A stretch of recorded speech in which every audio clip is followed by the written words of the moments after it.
everyone, and welcome to Daily Newspaper Analysis, which is brought to you by Losico. So, today we will discuss the important articles and editorials for yesterday, that is 9th, and today, that is 10th of December, from The Hindu as well as the Indian Express.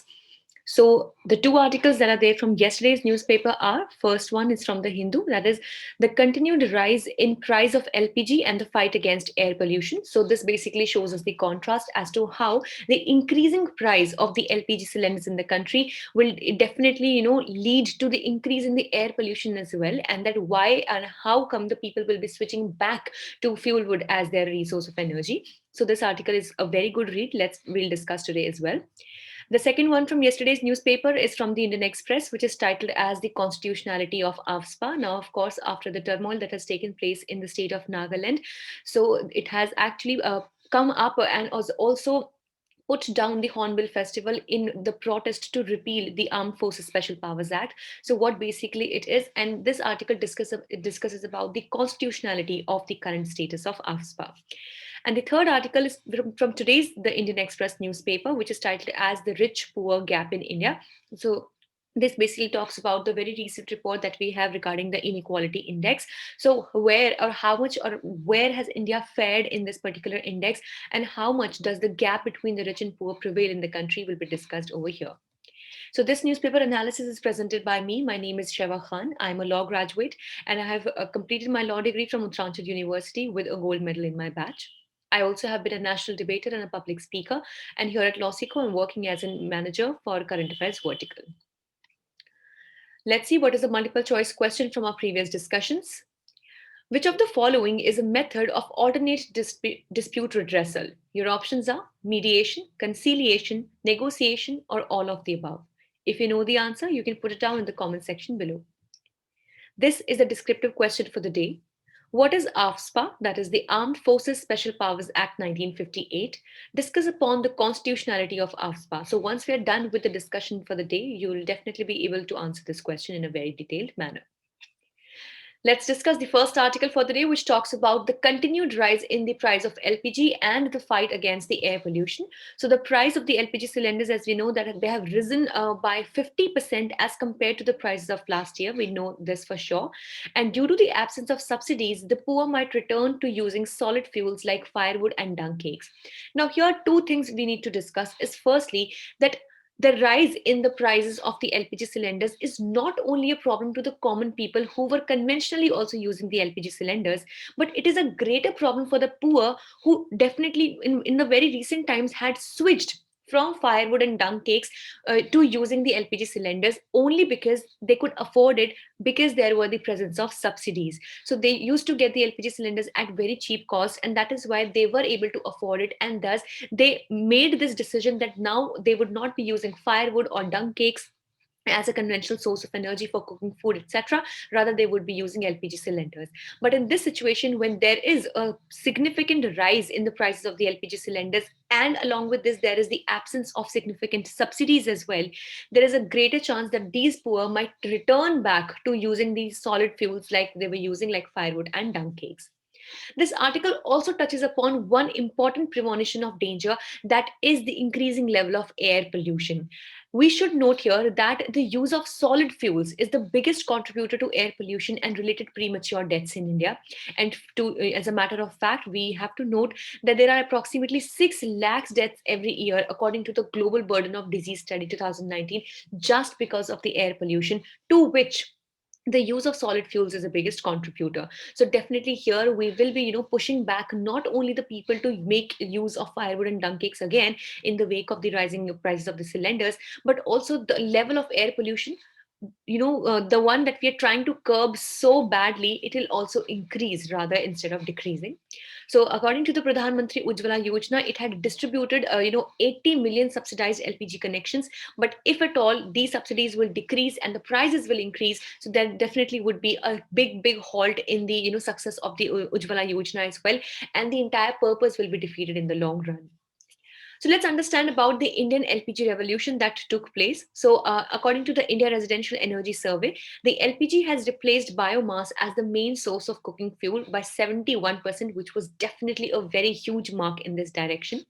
And the strong reasons behind this was the very effective LPG distribution, to which of course the credit goes to the Ujjwala Yojana, and consumption linked subsidies, which means the more you consume, the more subsidies you will be getting. So these two were the biggest reasons, and that is why we could so successfully switch to LPG rather than other sources of cooking fuels, like as we were discussing, the firewood, dung cakes, kerosene, etc. But then there are also some unreached areas in this direction, like, for example, 30% of Indians still use the biomass, and 24% stack biomass on LPGs, which means that they have the connections for LPGs, but still, in many situations, they prefer to use biomass. And only if they do not have the biomass, then only they switch to the LPG use.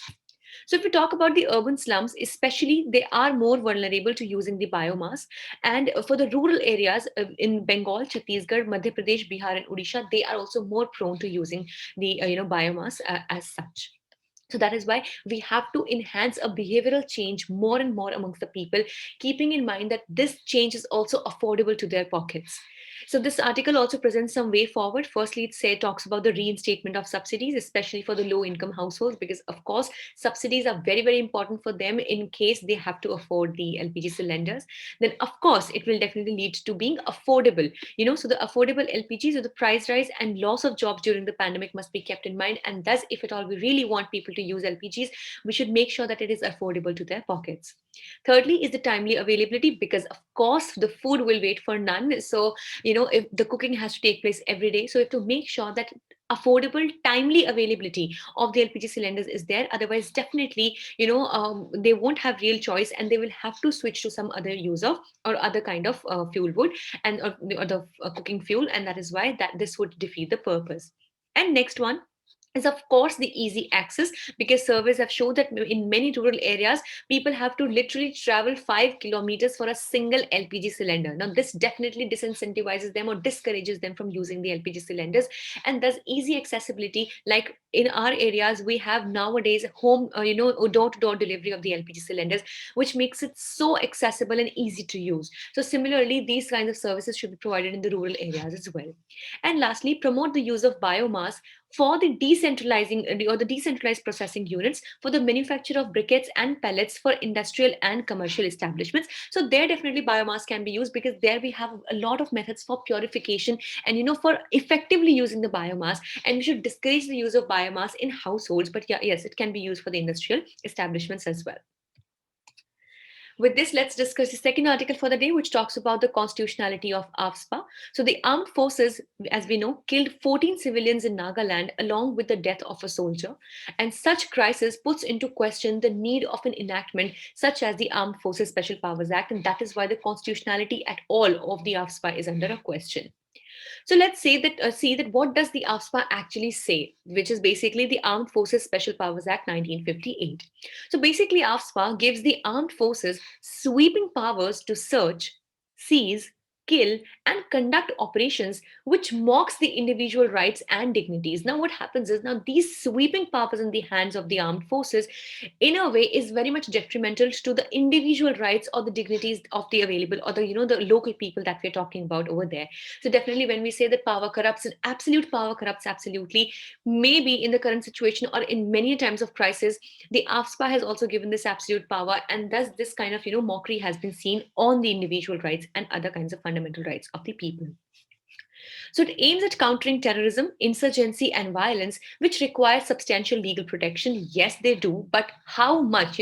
When we are, when we talk about some strict action being taken, we need to make sure that how much are we actually in the real world are we yielding out of that strict action, or are we just being strict on one side and we're not having anything as a result in the other hand? That definitely makes no sense. But let's see. So here are the arguments that are in favor of repealing the AFSPA. So, firstly, the dark history of brutal conducts in Nagaland and other northeastern states. So, definitely, it has not been for the first time that the civilians have to had take the brunt of the armed forces because of their usage of the AFSPA provisions. But in various other northeastern states, specifically, we talk about Manipur as well. So there also, the people have to take the brunt, have had to take the brunt due to the brutal use of the AFSPA provisions. Secondly, although the army has opposed the repeal of AFSPA, it has been counterproductive. Let's see how. So basically, what happens is that wide immunity to the armed forces to use the provision of AFSPA leads to, firstly, conventional war bias. Basically, sometimes, if we're not really putting an allegation on the army as such or something, but sometimes what happens is that there is a mindset that the army or the army men in a particular area prepare. Okay, they might think that the locals, since they are not supportive of what we are doing or anything, they might create or some kind of a grudge in their hearts or something. So due to this, this might happen that a conventional war bias might be created, and whatever is the situation, instead of that, the reality might be hidden, but only on the basis of what the people in power are thinking. The actions or operations might also take place in that direction, which is definitely not the right thing to do. Second is the opaqueness in the operations. Definitely they are answerable, but still, because they have such wide powers, they actually do not really answer as to what was the reason. Like in this situation also, it is said that they actually misunderstood these civilians or these people as the ones, and then they say that they were not cooperating with the army men. So definitely there is no clear or there is no clarity onto the chain of events that took place, and that is why the opaqueness in the operations is another problem. Thirdly, decrease in professionalism of the force. But obviously it will be a case, because here, if they are not really answerable, then they will not even act professionally, and they will do or act according to their own whims and fancies. And fourthly, aggravation of central dominance on the Indian federalism and local authorities, which ultimately is a big case in which we can see right now, because this ultimately, as we know, that the army, the security is under the national list. It's a subject of the union, and if at all there are some states that need some special attention of the army, so definitely it becomes the responsibility of the union to take care of these states. But if at all the states do not want it, or the kind of functioning that the central government or the army is doing in that particular state, if that is not appreciated, definitely it's somewhat like a forcible imposition on that particular state. And this would given us an idea of a greater aggravation of the central dominance on the Indian federal structure, specifically on these states. So, instrumentality of the armed forces can itself dictate the choice of operations, which will then be carried out with less effective local knowledge.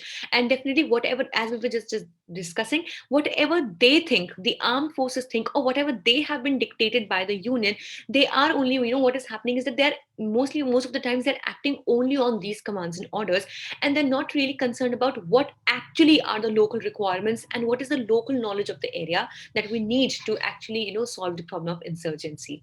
And even after using AFSPA, there have been years, since 70 years, but the armed forces have still not been able to annihilate the insurgency completely, which shows that definitely some better way should be, looked up to, if at all we really want to remove this kind of terrorism, violence, and insurgency in the area, because AFSPA does not really, seem to be yielding very great results.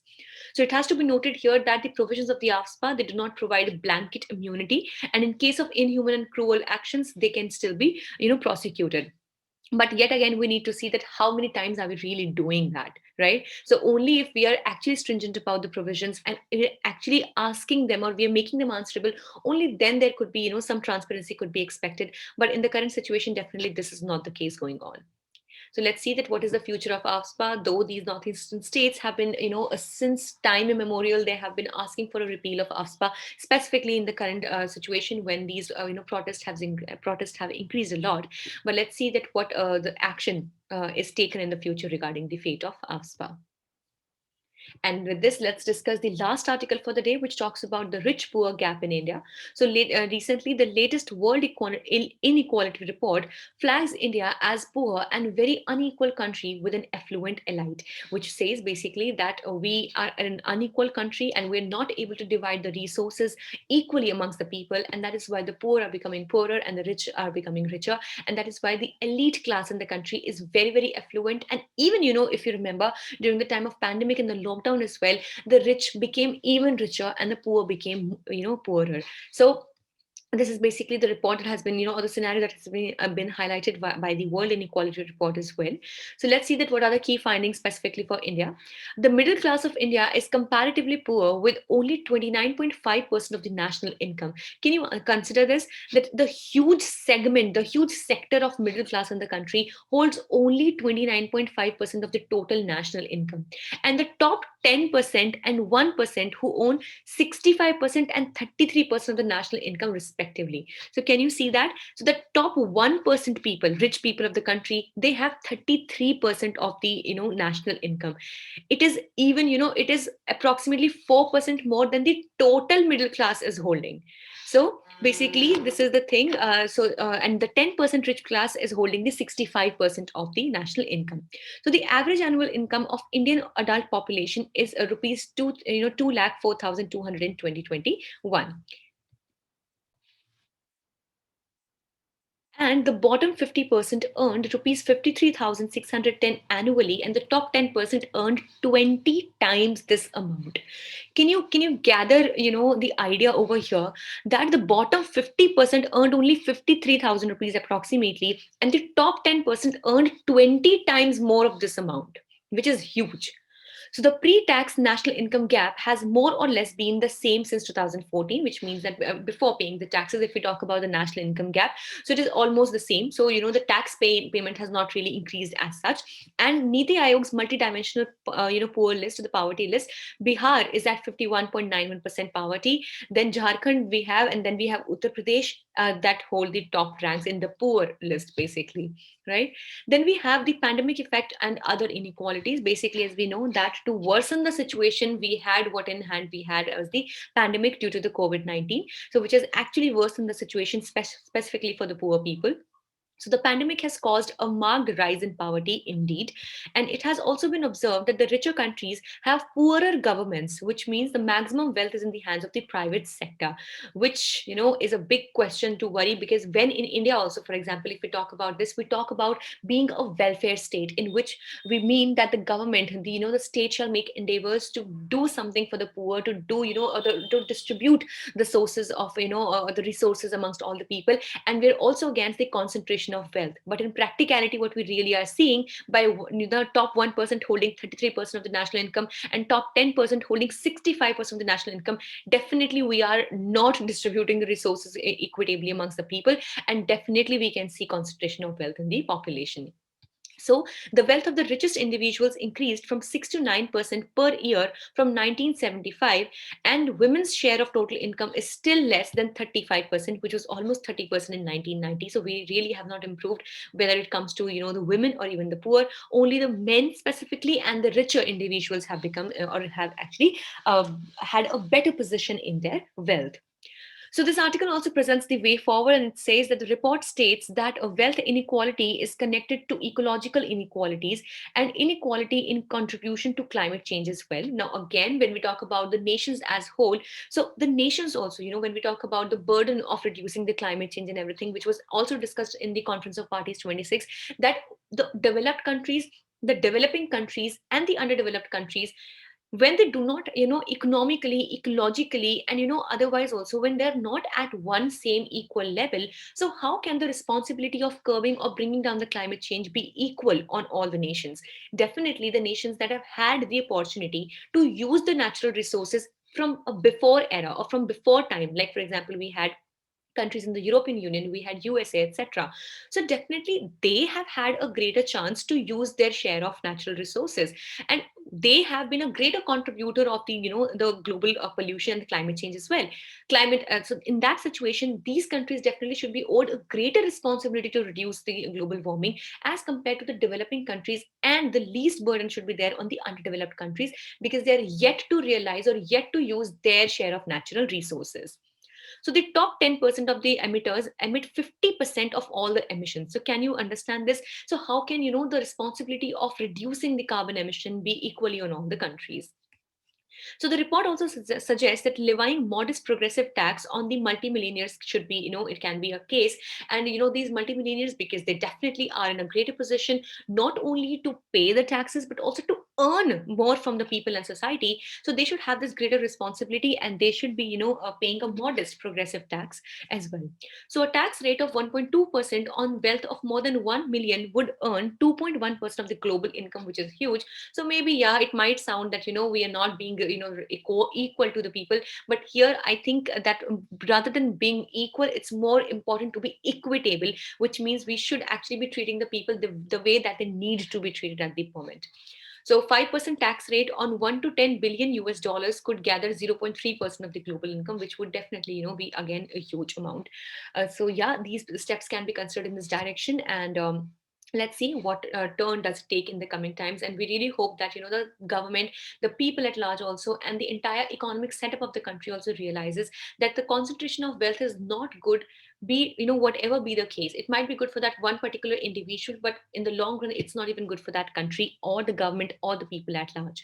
And definitely it should not be the case happening in India, at least. So this was all for the day. We hope it was a good and informative session for you all. Thank you so much for staying tuned with Lawseco. If in case you wish to download the PDF of today's slides, please log in or be a participant in our Telegram channel. The link is there in the description box below, or just simply scan this QR code that you can see on your screens right now. Also, do not forget to follow us on our official Instagram channels for Law Seco Judiciary, CLAT Prep, UGC Net, and Law Finance exams. If you like this session, please give it a thumbs up and please subscribe to the channel. Thank you so much.